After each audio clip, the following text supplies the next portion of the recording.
everyone. Today we are gonna do a small experiment which looks like magic. Let's first know what are the ingredients. Let's know the ingredients. This is detergent powder. We need detergent powder. We need a spoon. We need purple cabbage juice and we need a bowl. First, what we will do, we will take this detergent powder in our spoon and put it in the bowl.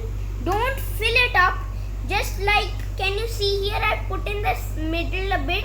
You can put in the corner also, but I put in the middle. Let's see now what I want to tell you.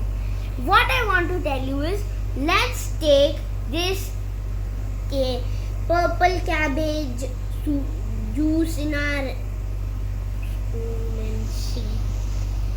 Wow, this is turning green. What a magic this is. Wow, you must try this experiment at home. You would be amazed. So next time, let's meet next time. Till then, bye bye friends.